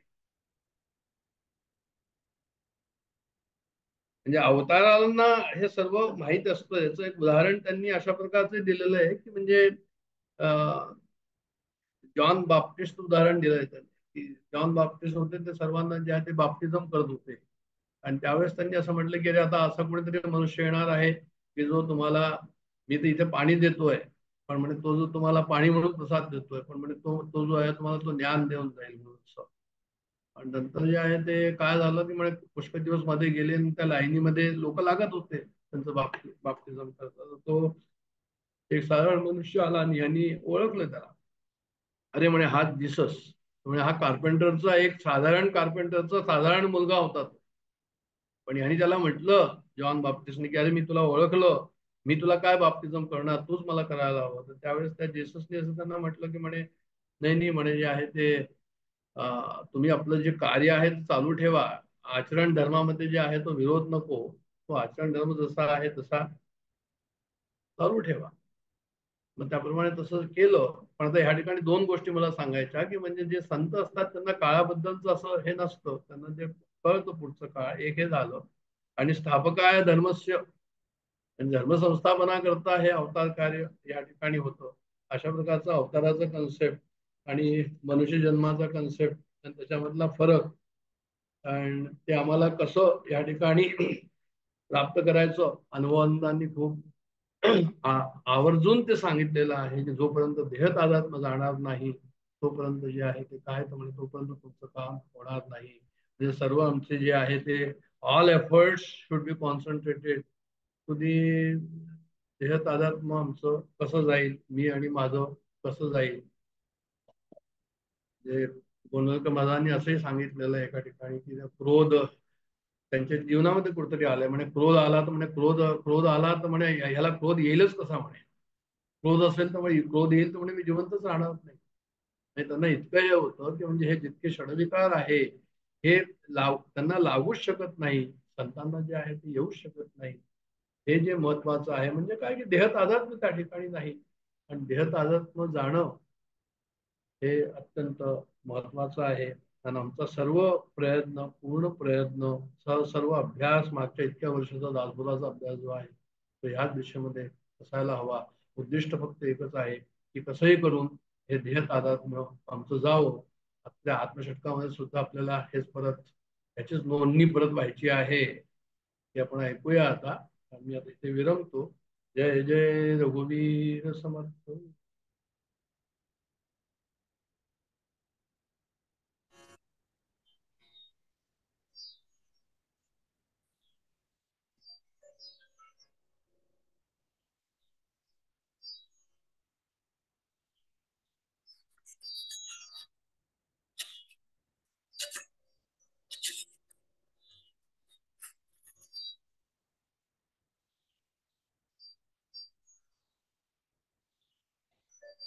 हरि ओम तत्सत।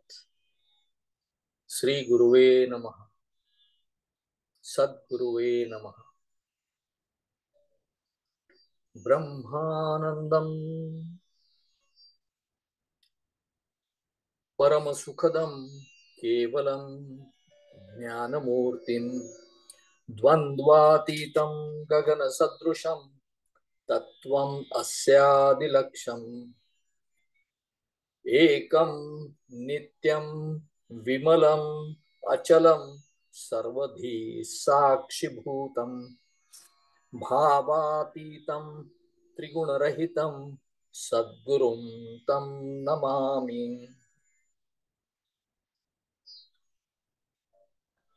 एका चैतन्याचे आविष्कार असलेल्या सर्व साधकांना माझं नम्र अभिवादन। आपण गेल्या वेळी विचार करत होतो, चिंतन करत होतो की चर आणि अच म्हणजे चालणारे आणि न चालणारे, ज्याला स्थावर जंगम असंही म्हणतात, सगळ्यांमध्ये चैतन्य आहे।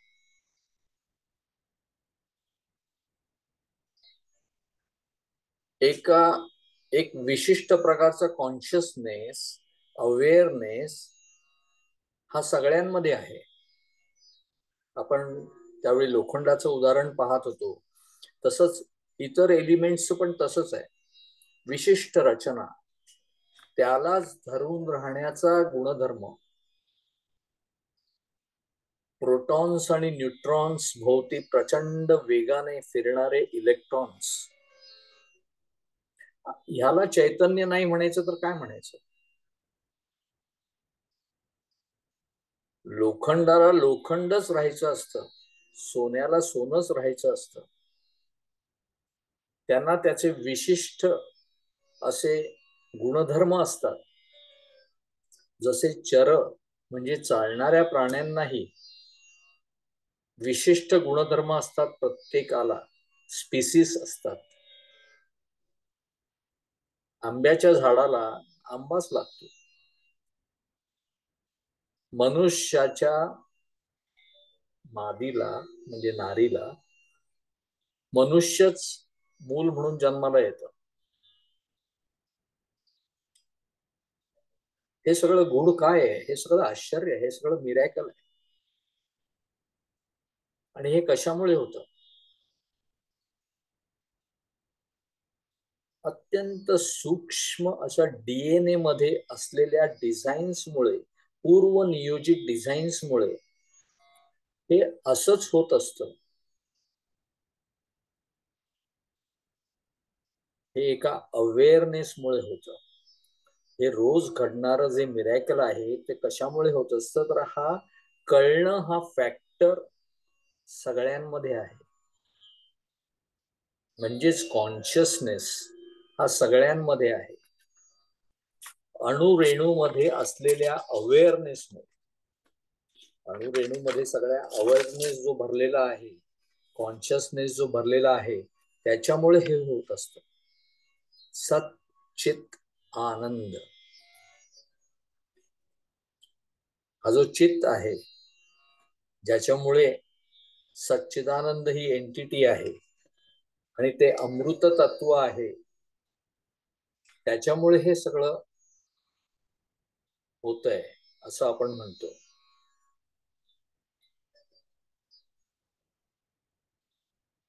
ह्या तत्वाची जी सगळी लीला आहे, म्हणूनच हे सगळं अस्तित्व आहे।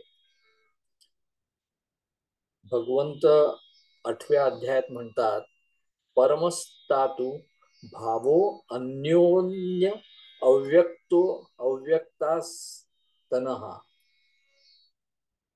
यः सर्व सर्वेषु भूतेषु नश्यस्तु न विनश्यति। म्हणजे ह्या अव्यक्ताहून श्रेष्ठ असं दुसरं एक सनातन तत्व जे आहे, अव्यक्त तत्व आहे, ते सर्व भूतांचा नाश झाला असतानाही स्वतः नाश पावत नाही। न हन्यते हन्यमाने शरीरे, 2व्या अध्यायात भगवंत म्हणतात। की या शरीराचा नाश झाला तरी त्याचा नाश होत नाही, त्या तत्वाचा नाश होत नाही. असं जे तत्व आहे, आत्ताच डॉक्टरांनी सांगितल्याप्रमाणे ते तत्व मी आहे हे आपल्याला अनुभवायचं आहे. त्याच्यासाठी हा दासबोध अभ्यासाचा प्रवास आहे, अध्यात्माचा प्रवास आहे, ही साधना आहे की हे जे मूळ तत्व जे आहे तेच मी आहे. आणि मग तसा अनुभव आल्यानंतर संत असं सांगतात की मग कुठलंही कल्मिश राहणार नाही.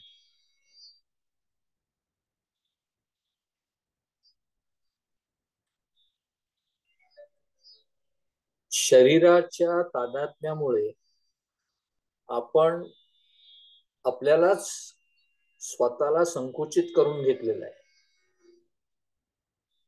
ह्या दृश्य जगताची कक्षा सोडून त्याच्या पलीकडे नित्य शाश्वत तत्वाप्रत हे जीवन मुक्त पोचलेले असते.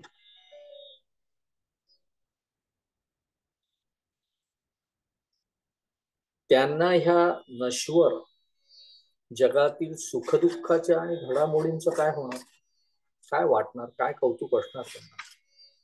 त्यांची दृष्टी आणि आपली दृष्टी याच्यामध्ये जमीन अस्मानाचा अंतर असतो. तर आपण विचार करत होतो विभुर्व्याप्य सर्वत्र सर्वेंद्रियाणाम. विभू या शब्दाचे अनेक अर्थ आहेत. त्यातला एक अर्थ आहे सर्वव्यापी. आणि त्याच शब्दाच्या पुढे जोडून आचार्य म्हणतात विभुर्व्याप्य सर्वत्र. संस्कृत शब्दकोशात विभूचे अनेक जे अर्थ दिले ते असे बलिष्ठ, श्रेष्ठ, समर्थ, सर्वशक्तिमान, स्थिर, सर्वव्यापी, व्यापक, आकाश, काळ, दिशा, आत्मा वगैरे. आणि इथे आचार्य म्हणतात खरा मी कसा आहे, तर मी विभू आहे. खरा मी विभू आहे. हे सगळं अर्थ त्याला लागू, हे सगळे अर्थ त्याला लागू. पण इथे सर्वव्यापी असं आचार्यांना म्हणायचं आहे. मी या शरीरापुरता मर्यादित नाहीये. खरा मी जो आहे तो मी या शरीरापुरता मर्यादित नसून, संकुचित नसून, मी सर्वव्यापी आहे.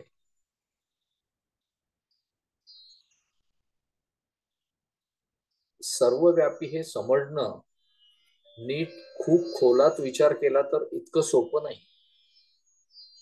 मी सर्वव्यापी आहे म्हणजे शरीराला सोडल्याशिवाय आपण सर्वव्यापी होऊ शकत नाही. मन जसं आत्ताच ह्या क्षणाला इथे बसून मुंबईला जाऊ शकतं, अमेरिकेला जाऊ शकतं, अनेक कल्पनांचा विचार करू शकतं, इमॅजिनेशन करू शकतं.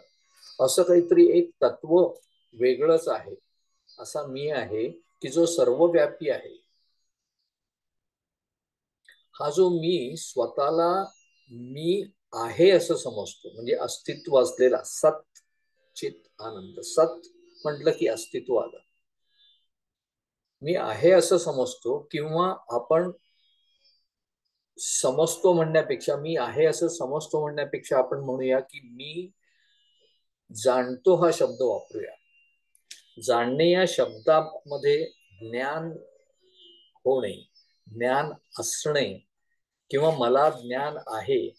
माझ्या सर्व इंद्रियातही तत्वरूपाने मी असल्यामुळे माझ्या इंद्रियांना समजतं, त्यांच्या रचनेप्रमाणे विशिष्ट ज्ञान होतं. डोळ्यांना दिसतं, कानांना ऐकू येतं, वगैरे वगैरे.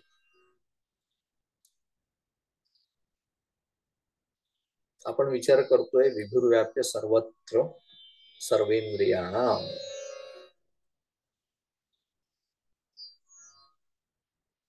आता गंमत अशी आहे की विचार करता करता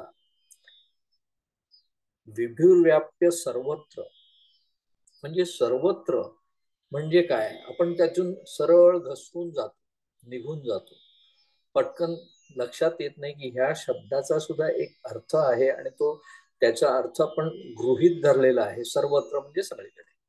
सर्वसामान्यपणे आपण म्हणतो की सगळीकडे असा त्याचा अर्थ होतो आणि तो बरोबरही आहे.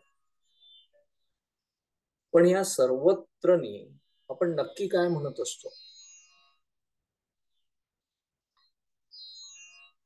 सर्वत्र हा अवकाशाचा संकेत आहे. अवकाश म्हणजे स्पेस. स्पेस मापक हा शब्द आहे सर्वत्र. इथे माझ्या आजूबाजूला हे जी स्पेस आहे ते सर्वत्र, इथे सर्वत्र हवा पसरलेली आहे. म्हणजे ह्या स्पेस मध्ये सगळीकडे हवा पसरलेली आहे. मग मी हे जे तत्व आहे ते सर्वत्र आहे. म्हणजे आपल्या आजूबाजूला जी पोकळी आहे, अवकाश आहे, अंतरिक्ष पसरलेला आहे, ती स्पेस ह्या सर्वांमध्ये मी म्हणजे अहम म्हणजे मी हे तत्व पसरलेलं आहे.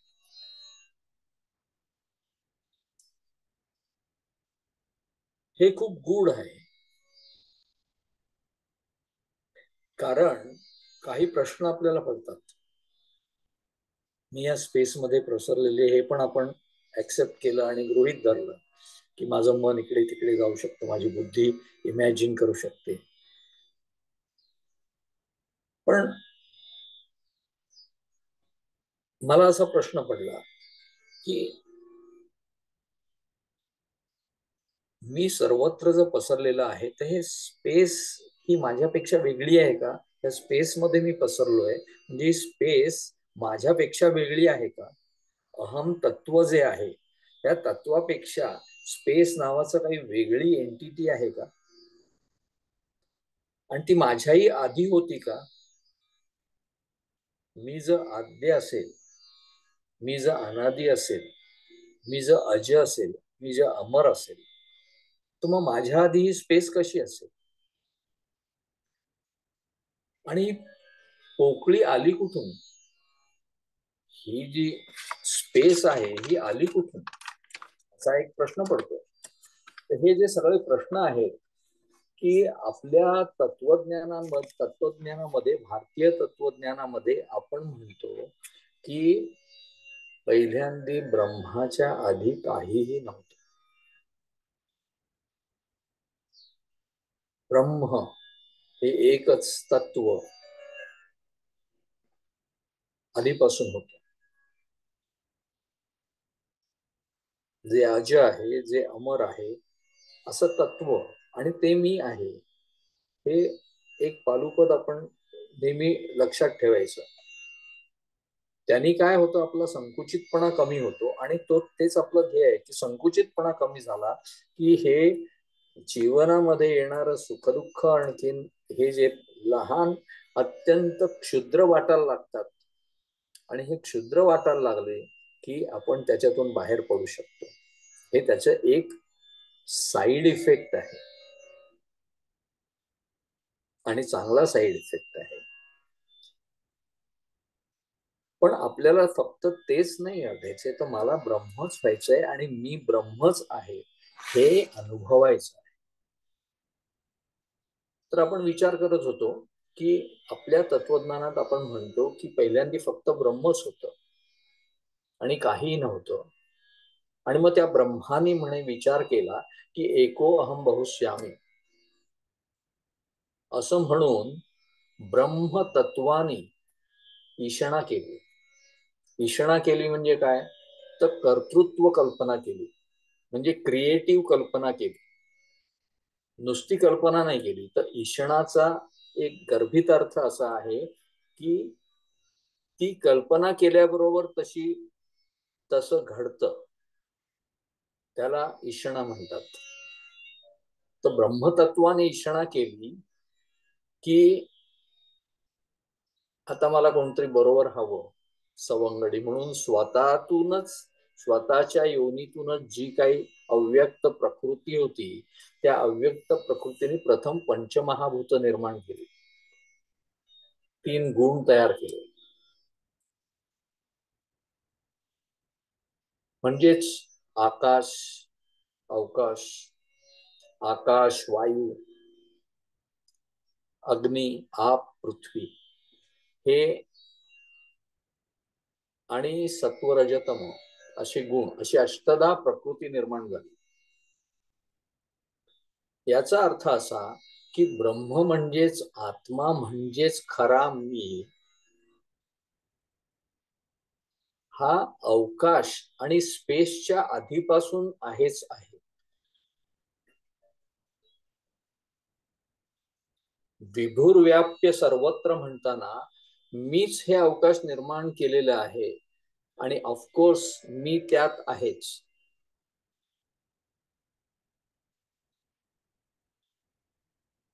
कार्यकारणामध्ये काही कार्य अशी असतात की ज्याच्यामध्ये कारण हे मिश्रित असतं. तसं हे आहे, सगळ्यामध्ये भगवंत आहेच.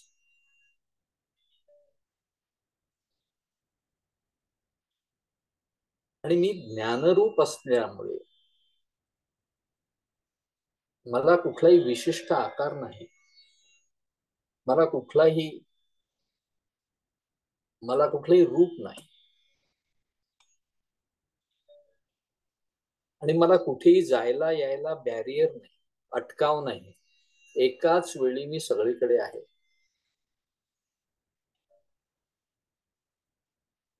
हे सगळं आपल्या व्यवहारात आपण जे बघतो त्याच्या वेगळं आहे. मला इथून ट्रेड सेंटरला जायचं आहे, तर मला गाडीत बसून एका पॉइंट पासून दुसऱ्या पॉइंटकडे जायला लागतं. पण ब्रह्म कसं आहे, मी तिथे गेल्यानंतर तिथेही ब्रह्म हजरच आहे. आणि हे सगळं फिजिक्सच्या बाहेर असल्यामुळे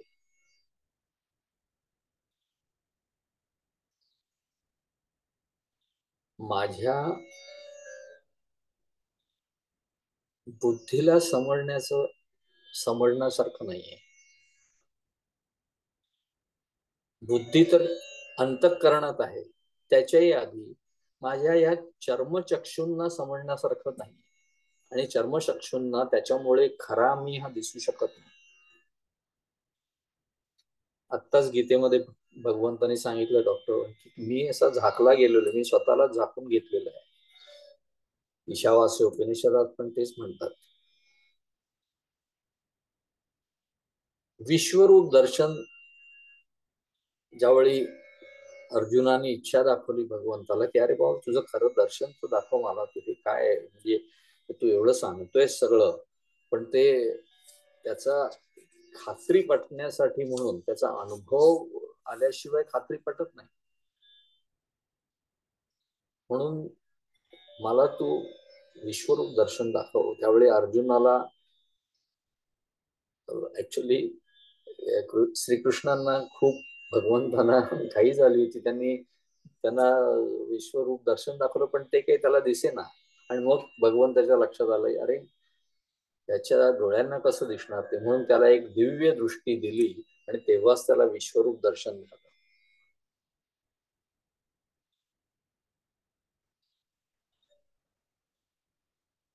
म्हणजे जो मी आहे, ब्रह्म आहे, तेच मला कळत नाही, म्हणून हे आत्मशतक आहे.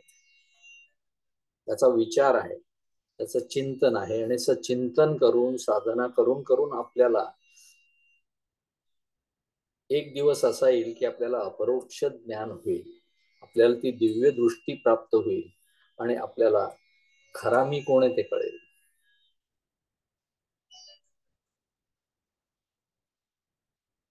विभुर्व्याप्य सर्वत्र सर्वेंद्रियाणा. तुकोबाराय म्हणतात की मी कसा आहे, मी कसा आहे, ते म्हणतात की अणुरणिया थोकडा तुका आकाश एवढा. मी ज्यावेळी ह्या देहाची लिमिटेशन्स ओलांडतो, देहाची लिमिटेशन्स ओलांडतो, मनाची बुद्धीची बंधनं तोडून तर्कातीत अशा भूमीमध्ये प्रवेश करतो, अशा अंतरिक्षात प्रवेश करतो, आरूढ होतो, सोहमवर आरूढ होतो. म्हणजे असाच तर्कातीत असलेला मी आहे. त्यावेळी फिजिक्सचे सगळे नियम शिथिल होतात. म्हणजे आपल्याला जे चमत्कार आणि हे जीवनमुक्ताच्या बाबतीत अनुभवायला वगैरे लोकांना येतात, कारण ते आपल्या आपण ज्याप्रमाणे असतो तसे नसतातच, ते त्याच्या पलीकडे असतात.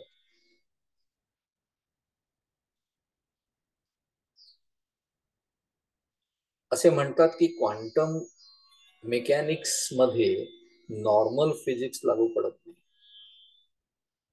तिथे आपल्या नुसत्या विचारांनी परिमाण बदलतात.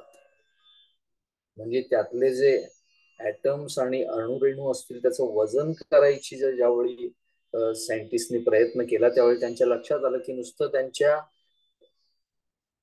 मनातल्या विचारांनी त्याचं परिणाम आणि त्याचं हे बदलत असतं. इथे खऱ्या मीचा विचार आहे, कारण तिथे मीचं रिलेशन त्याच्यामध्ये त्या वजनामध्ये आणि फिजिक्समध्ये इथे आलं. कारण हा मी जो आहे हा फिजिकल नाहीये.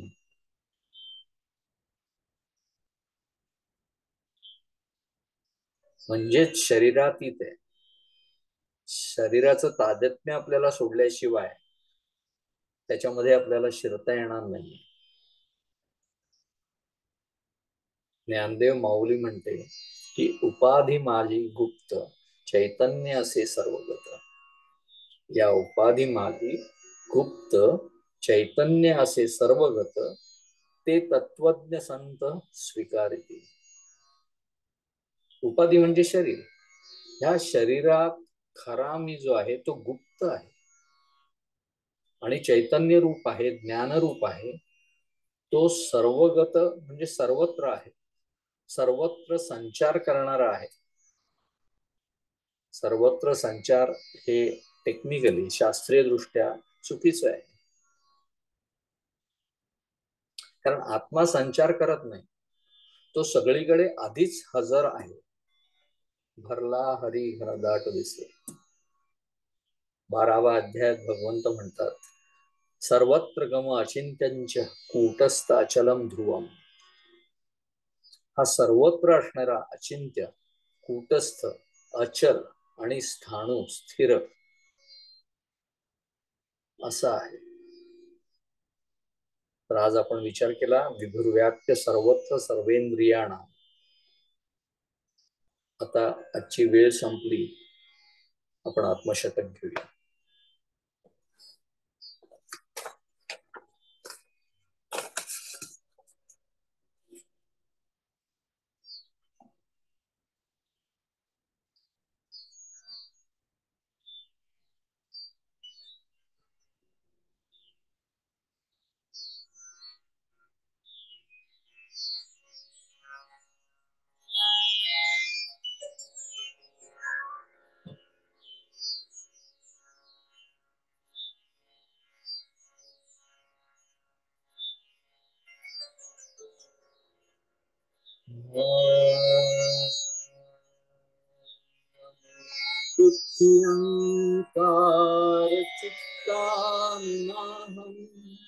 न चक्षोत्र जिह्वे चक्राणनेत्रे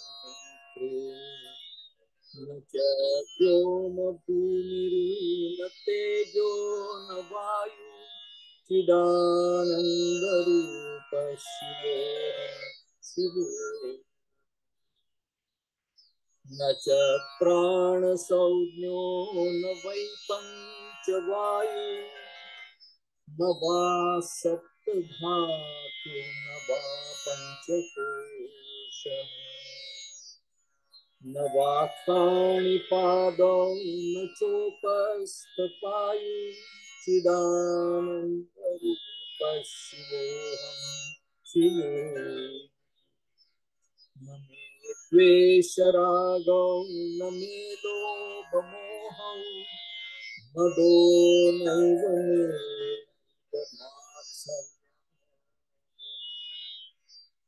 न धर्मो न चार्थो न कामो न मोक्ष चिदानन्दरूप शिवोऽहं शिवोऽहम्। न पुण्यं न पापं न सौख्यं न दुःखं न मन्त्रो न तीर्थं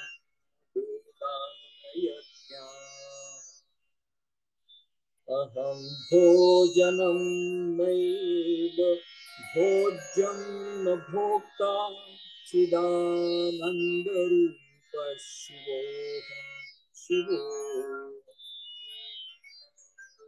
न मे मृत्युशङ्का न मे जातिभेदा पिता नैव मे नैव माता न जन्म न बन्धुर्न मित्रं गुरुर्नैव शिष्या चिदानन्दरूप शिवोऽहं शिवोऽहम्।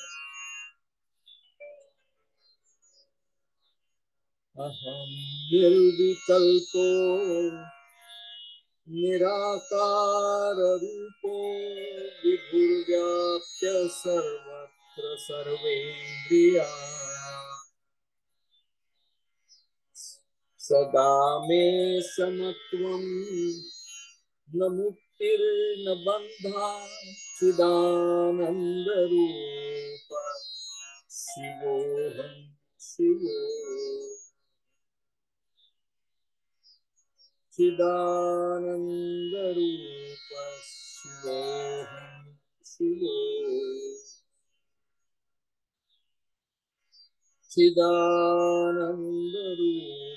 शिवोऽहं शिवोऽहम्।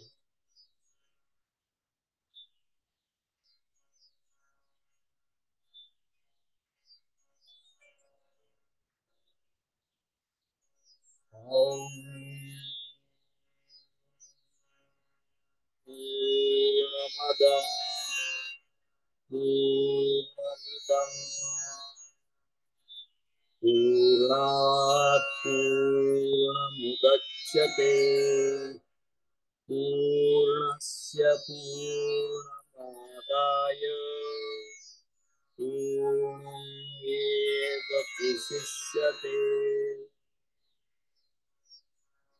ॐ शान्ति शान्ति शान्तिः।